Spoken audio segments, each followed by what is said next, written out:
Hello friends, मैं आशीष यादव आप सभी का एक बार फिर से स्वागत करता हूं। आज हमारा जीएस का टॉपिक रहेगा, जिसमें आज हम भारत के भूगोल के बारे में पढ़ेंगे। भारत का भूगोल। भारत के भूगोल में सबसे पहले अवस्थिति यानी लोकेशन के बारे में पढ़ेंगे कि भारत की लोकेशन कहाँ पे है, कैसे डिफाइन करेंगे हम। फिर उसके बाद इसी के आगे हिमालय में ही ग्लेशियर वगैरह हैं, ये सब पढ़ लेंगे। फिर हिमालय से ही जुड़ा हुआ है दर्रे। उसके बाद नदियाँ, हिमालय के जस्ट बराबर में ही पर्वत पढ़ लेंगे, ग्लेशियर हैं, पर्वत हैं, वो सब पढ़ लेंगे, दर्रे, नदियाँ, झीलें। ठीक है।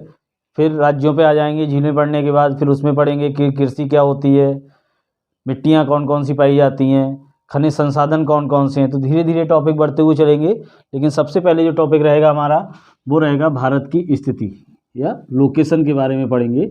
और लोकेशन के साथ साथ भारत का सामान्य परिचय भी पढ़ लेंगे। क्लियर। तो भारत की अवस्थिति यानी भारत की लोकेशन कहाँ पे है, इसे हम कैसे डिफाइन करेंगे। क्लियर। तो सबसे पहले देखिए, हम देखेंगे गुजरात ग्लोब पर लोकेशन कैसे डिफाइन करेंगे। ये हमारी है विषुवत रेखा, ये हमारी है कर्क रेखा,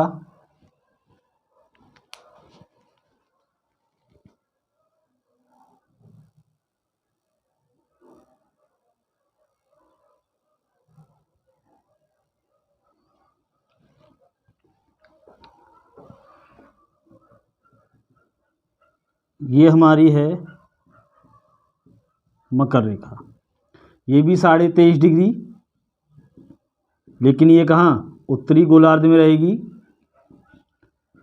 और ये भी हमारी 23.5 डिग्री होगी, और ये कहाँ रहेगी, दक्षिणी गोलार्ध में रहेगी। क्लियर। फिर यहाँ से एक रेखा और ड्रॉ करेंगे हम, जिसे हम 0 डिग्री कहेंगे, और इस रेखा को हम जानते हैं समय रेखा के नाम से, टाइमलाइन। तो हमारा भारत का जो समय है वो 0 डिग्री से 5.5 घंटे आगे, यानी 5.5 घंटे आगे जाएंगे तो हम पूरब की तरफ जाएंगे, और पूरब की तरफ जब जाएंगे तो भारत के मध्य से जो रेखा गुजरती है वो गुजरती है कर्क रेखा। तो कर्क रेखा भारत के बीचों बीच से गुजरती है, इसीलिए भारत की अगर लोकेशन देखेंगे तो 0 डिग्री से 5.5 घंटे आगे यानी पूरब की तरफ हम बढ़ेंगे, और कर्क रेखा भारत के बीचों बीच से गुजरती है। तो इसीलिए भारत की अगर लोकेशन देखेंगे तो वर्तमान में भारत की लोकेशन उत्तर पूर्वी गोलार्ध, कहाँ पे, अगर ग्लोब की बात करेंगे तो उत्तर और पूर्वी गोलार्ध में भारत की लोकेशन आपको मिल जाएगी देखने के लिए। क्लियर। अब हम पड़ोसी देशों के बारे में देखेंगे, कौन कौन से पड़ोसी देश हैं, कितने ऐसे राज्य हैं जो हमारे भारत से टच करते हैं। इसीलिए एक छोटा सा एक फिगर बना लीजिए समझने के लिए भारत का।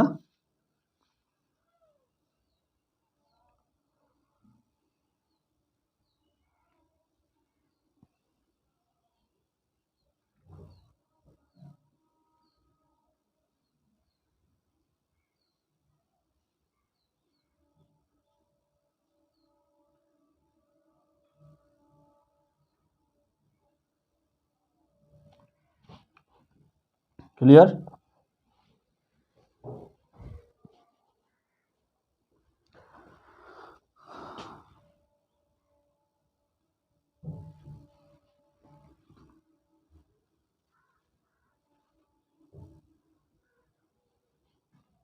ठीक है। अब हम भारत की लोकेशन की अगर बात करेंगे तो भारत की जो लोकेशन है वो 8 डिग्री 4 मिनट दक्षिण से 37 डिग्री 6 मिनट उत्तर तक। कहाँ से कहाँ तक, 8 डिग्री 4 मिनट दक्षिण से 37 डिग्री 6 मिनट उत्तर तक। फिर पूरब की अगर हम बात करेंगे तो 97 यानी 97 डिग्री 25 मिनट से लेकर और पश्चिम तक अगर देखोगे तो 68 डिग्री 7 मिनट तक। क्लियर। यानी भारत की अगर लोकेशन देखेंगे तो 8 डिग्री 4 मिनट से लेके 37 डिग्री 6 मिनट, 97 डिग्री 25 मिनट से लेके 68 डिग्री 7 मिनट तक, इसके बीच में हमारा भारत स्थित है। अगर हम क्षेत्रफल की दृष्टि में बात करें तो भारत विश्व का 7वां स्थान रखता है क्षेत्रफल की दृष्टि में, लेकिन जनसंख्या की दृष्टि में देखेंगे तो दूसरा स्थान रखता है। क्लियर। अब उत्तर से दक्षिण अगर भारत की लंबाई की हम बात करें तो ये लंबाई है 3214 किलोमीटर। पूरब से पश्चिम की अगर हम बात करेंगे भारत की तो ये लंबाई है 2933 किलोमीटर। क्लियर। उत्तर से दक्षिण 3214 किलोमीटर, पश्चिम से पूरब या पूरब से पश्चिम देखेंगे तो 2933 किलोमीटर लंबाई है भारत की। भारत का अगर क्षेत्रफल की बात करेंगे, अगर भारत के कुल एरिया की बात करेंगे तो ये है 32,87,263 किलोमीटर। कितनी? 32,87,263 किलोमीटर है। फिर कर्क रेखा की अगर हम बात कर रहे हैं तो कर्क रेखा भारत के बीचों बीच से होकर गुजरती है, जो भारत के गुजरात, राजस्थान, मध्य प्रदेश, झारखंड, छत्तीसगढ़ और पश्चिम बंगाल, त्रिपुरा और मिजोरम, इतने राज्यों से होकर गुजरती है। कौन कौन से? गुजरात, राजस्थान, मध्य प्रदेश, छत्तीसगढ़, झारखंड, फिर पश्चिम बंगाल, फिर त्रिपुरा, फिर मिजोरम। क्लियर। अगर कर्क रेखा की बात करेंगे तो कर्क रेखा भारत के 8 राज्यों से होकर गुजरता है। तो सबसे पहले गुजरात, फिर राजस्थान, फिर मध्य प्रदेश, झारखंड, छत्तीसगढ़,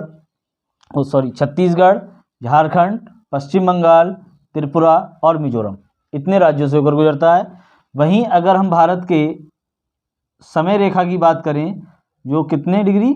82.5 डिग्री से होकर गुजरती है, जो इलाहाबाद के नैनी से होकर गुजरती है। ये भारत के 5 राज्यों से होकर गुजरती है, जिसमें सबसे पहले आता है यूपी, फिर मध्य प्रदेश, फिर छत्तीसगढ़, उड़ीसा और आंध्र प्रदेश।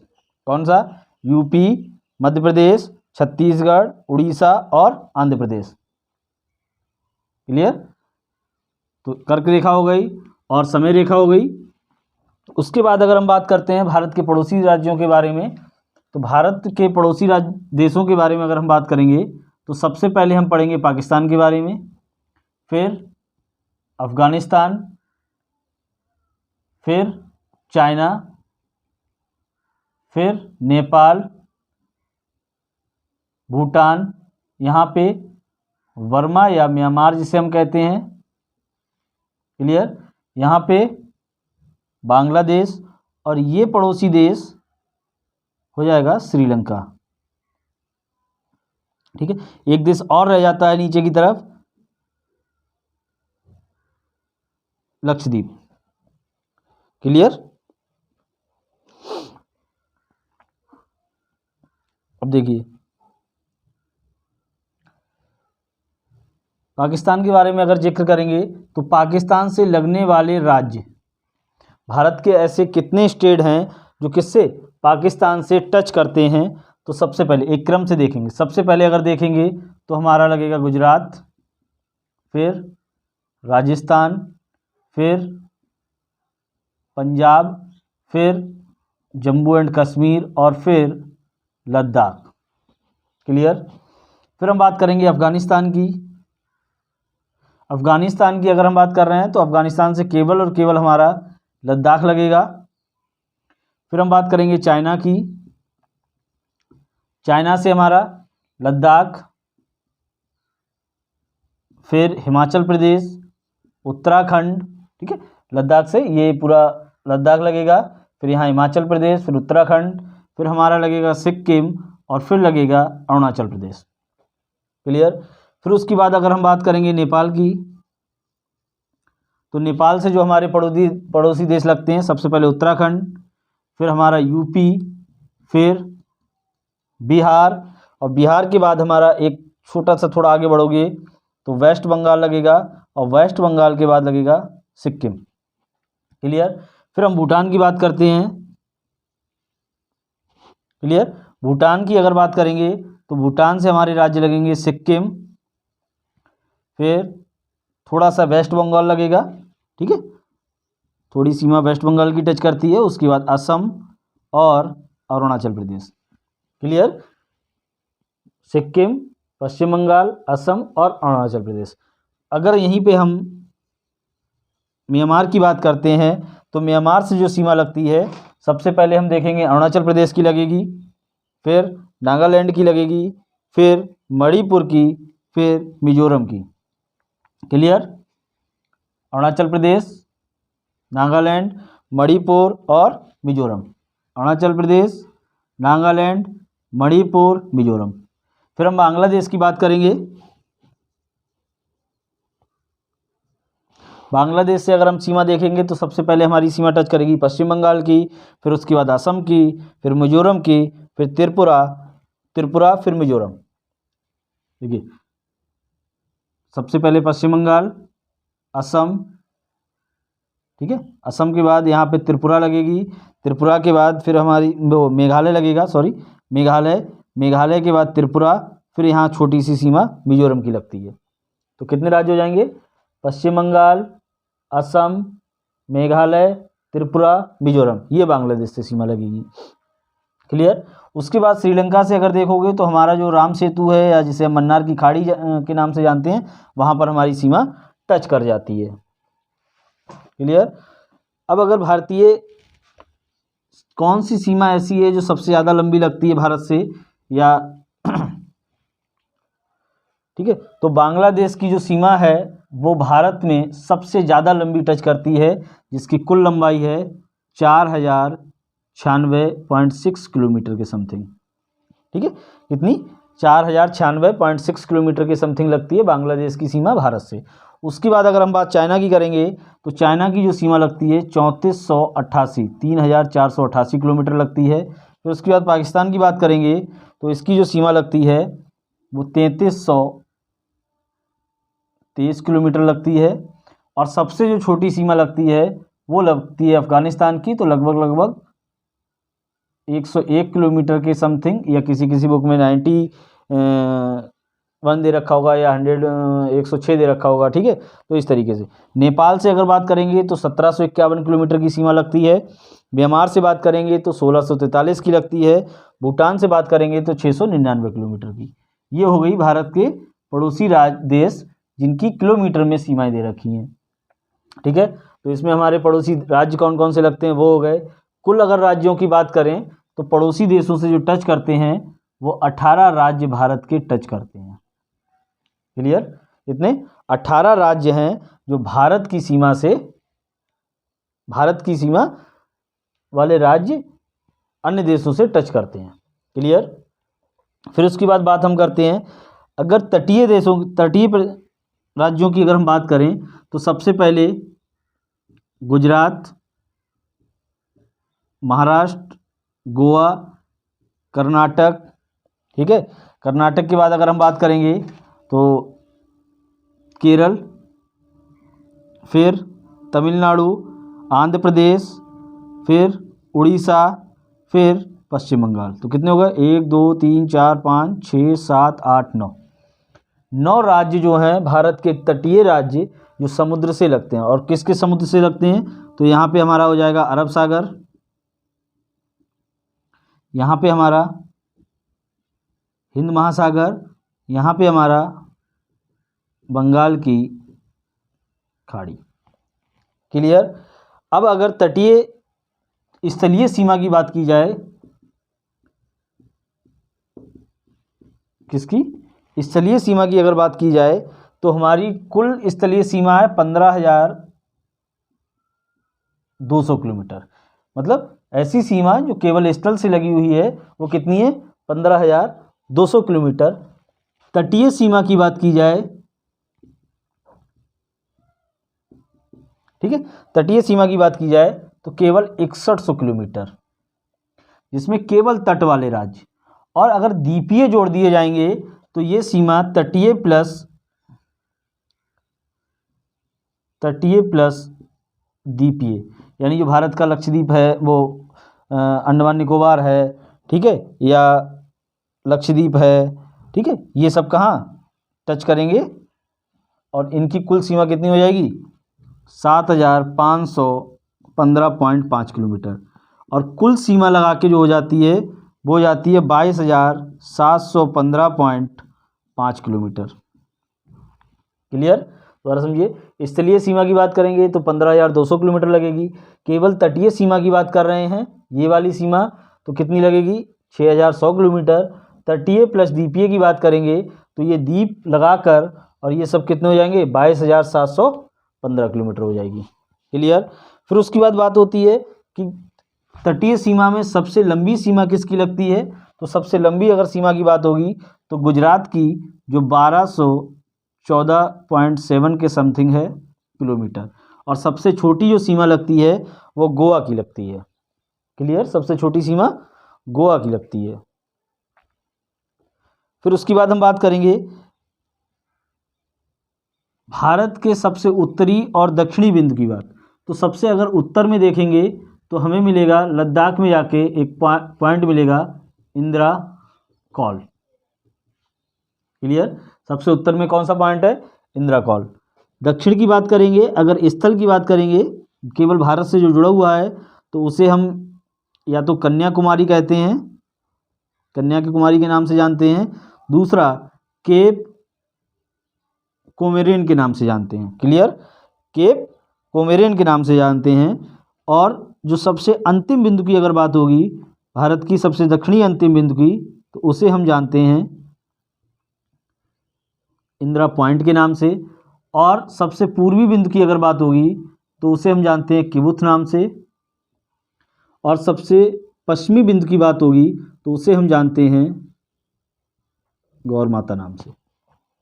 क्लियर? ठीक है, गौर माता के नाम से। फिर लक्षद्वीप, वो मिनिकाय और लक्षद्वीप, यहाँ पे एक छोटा सा पॉइंट होगा लक्षद्वीप के जस्ट नीचे, इसे थोड़ा डिफाइन कर लीजिए। इसे हम मान ले रहे हैं लक्षद्वीप, और यहाँ पे मिनिकाय लिख ले रहे हैं। तो लक्षद्वीप और मिनिकाय को जो चैनल पार करता है वो है 9 डिग्री चैनल। और लक्षद्वीप, मिनिकाय और मालदीव, मिनिकाय और मालदीव को जो अलग करेगा चैनल उसे कहेंगे 8 डिग्री चैनल। क्लियर? ठीक है, यानी लक्षद्वीप और मिनिकाय को 9 डिग्री चैनल विभाजित करता है और मिनिकाय और मालदीव को 8 डिग्री करता है। लिटिल अंडमान और कार निकोबार, यहाँ थोड़ा सा ऊपर और बना लीजिए। लिटिल अंडमान, ये इसे लिटिल मान लीजिए, और ये कार निकोबार मान लीजिए, इसे अलग करेगा 10 डिग्री चैनल। क्लियर? लिटिल और कार निकोबार को 10 डिग्री चैनल करेगा। और इसी तरीके से इंदिरा पॉइंट और आपका इंडोनेशिया, नीचे एक देश मिलेगा आपको इंडोनेशिया, उसे उसे जो विभाजित करता है उसे कहते हैं ग्रेट चैनल। क्लियर? तो ये हो गया लक्षद्वीप मिनिकाय को 9 डिग्री, मिनिकाय मालदीव को 8 डिग्री, लिटिल और कार निकोबार को 10 डिग्री, इंदिरा पॉइंट और ग्रेट इंडोनेशिया को ग्रेट चैनल विभाजित करता है। क्लियर? ठीक है। अब ऐसे ही अगर हम बात कर रहे हैं कि भारत की अगर जनसंख्या की बात की जाए कि जनसंख्या की दृष्टि से कितना परसेंटेज है, तो भारत अगर जनसंख्या की दृष्टि से देखोगे तो 17.5% है। ठीक है, जनसंख्या की दृष्टि से, और क्षेत्रफल की दृष्टि से 2.4% है। ठीक है, तो ये हमारा भारत का सामान्य परिचय है। कल की जो क्लास रहेगी वो हमारी हिमालय से जुड़ी हुई रहेगी, तो हिमालय के बारे में हम पढ़ेंगे, कहाँ से कहाँ तक विस्तार है। ठीक है, ये सारी चीज़ें क्लियर हो जाएंगी। तो ये भारत का सामान्य परिचय था, जहाँ से आपके मोस्ट इंपॉर्टेंट क्वेश्चन निकल के आते हैं। ठीक है, क्वेश्चन पूछ लिया जाएगा कि एरिया कितना है, सबसे उत्तरी बिंदु कौन सा है, सबसे दक्षिणी कौन सा है, सबसे पूर्वी, दक्षिणी, उत्तरी, कुछ भी पूछ सकता है आपसे। फिर पाकिस्तान से कौन कौन से राज्य लगते हैं, अफगानिस्तान से कौन सा राज्य लगता है, चाइना से कौन कौन से राज्य लगते हैं। दूसरी बात, आपको सारे स्टेट्स की लोकेशन पता करने के लिए आप एक किताब आती है एटलस ऑक्सफोर्ड की, वो खरीद लीजिए। सबसे बेस्ट बुक रहेगी जिसमें आपको सारी लोकेशन पता चल जाएगी। और भारत में अगर कुल राज्यों की बात की जाए, कुल राज्य, ठीक है, तो कितने हो गए 28। और केंद्र शासित अगर प्रदेशों की बात की जाए, केंद्र शासित राज्यों की बात की जाए तो वो कितने हो गए 8। क्लियर। पहले जम्मू कश्मीर एक ही था, लेकिन बाद में जम्मू कश्मीर धारा 370 हटा के उसे क्या 2 केंद्र शासित राज्यों में विभाजित कर दिया, एक लद्दाख बना दिया, एक जम्मू बना दिया। क्लियर। तो ये भारत का सामान्य परिचय, जहाँ से आपको क्वेश्चन 101% मिलेगा। ठीक है, देखने के लिए धन्यवाद सभी का। कल की हमारी क्लास हिमालय से जुड़ी हुई रहेगी।